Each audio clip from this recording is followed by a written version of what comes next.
Good evening. My name is Anthony Jones, and this is uh, session four assignment. Uh, the assignment is one that I covered that I actually sent to you earlier in the text, as far as some fake news that we found on the internet site. And like what I had said before, is I'm a big Judge Judy fan. Like Judge Judy, been watching Judge Judy, Lord of Mercy, since at least 20 years now. And when I got the note that came across my email that said that she was retiring for $200 million because of a skincare product, I thought it sounded legit. But like I mentioned in the class, doing this is like you always want to double source things, and my spidey senses kind of went off. So I went on YouTube to find the exact clips that showed that she was actually retiring. And although I found the clip, it wasn't the right one. And so when I looked a little bit further, I actually found one where she was on Ellen addressing the skincare situation. And if you didn't watch it, it basically boils down to where she said that this was a scam, it was fake, it wasn't real, and that this company was using her name, or seniors that she defined as being anybody 40 and older that looked good for their age, to endorse this skincare product. And it's not true, and she's going to keep on doing the Judge Judy show. Uh, when I consider the questions that was being asked, for session four, what's my time? Man, 2 minutes goes by quick. Uh, what was the intent? Well, the intent, I look at this more as a scam. You can look at it as, I look at it as more of a scam, but then this could be fake news too, because the news that they was actually being putting out there was fake, and this is a scam as well. And so the intent of this scam is obviously trying to get thousands and thousands of dollars from folks, which Judge Judy elaborated to, saying that they have been successful in doing this right here. To me, this is one way of exploiting something that's good, like the internet, and turning it into something bad. This is what drives people to ask the questions on, and what I'm reading, is what I'm reading real, or is it legit?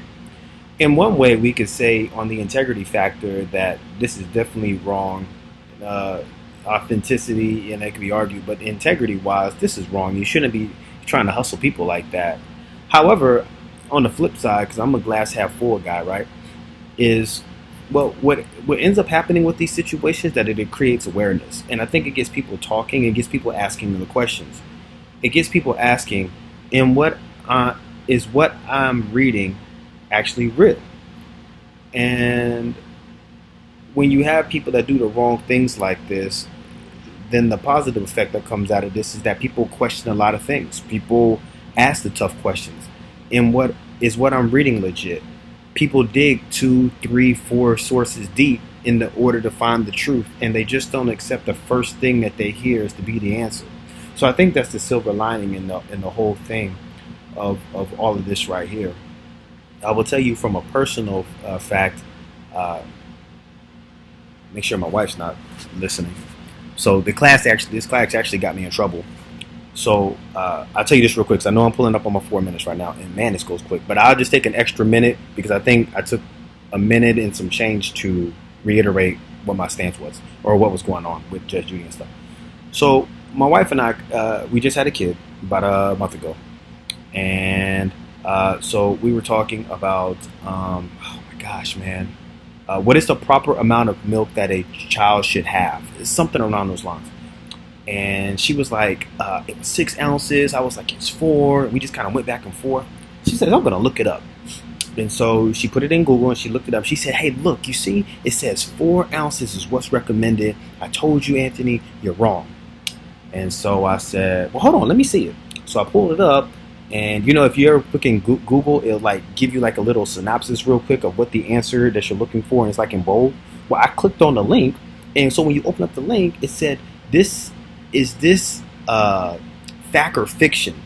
So what she was actually reading was a blog by somebody that was fact or fiction. In the blog she was reading, they didn't have like a degree or like a doctor or something like that. It wasn't like a universal study. It was just somebody's personal opinion on if they thought that 4 ounces was fact or fiction for a baby as being enough milk. And so I pointed out to her, I said, yo, this isn't even legit right here. I said, so your argument that you're talking about 4 ounces isn't even real. I said, the whole thing ain't real. You based your whole argument on something that's fake news. So, as being married as I am, that turned into a whole different situation. And, we argued about something that had absolutely nothing to do with that because she was wrong. So I think, so, and I pointed out to class, I said, hey, babe, hey, I'm all into looking 3 and 4 sources deep and stuff like that. And she was like, oh, you always think you're right. And, we had that little fallout and stuff. And it's still good. I mean, I laugh about it. It was all out of fun. But it just goes to show you. And as I pointed out to her, I said, hey, I was already good for that because I always asked the why question. But it was just good to kind of see it reiterated in that situation. So that's a real life example for me. The class is definitely having a life-changing impact on myself and the household as well. I thought that was really funny. Well, anyway, I've completely busted my time. I hope that you're still listening. Thanks for your time. I appreciate you always, ma'am. You're great, Doc. So with that being said, Anthony Jones, session 4. Take care.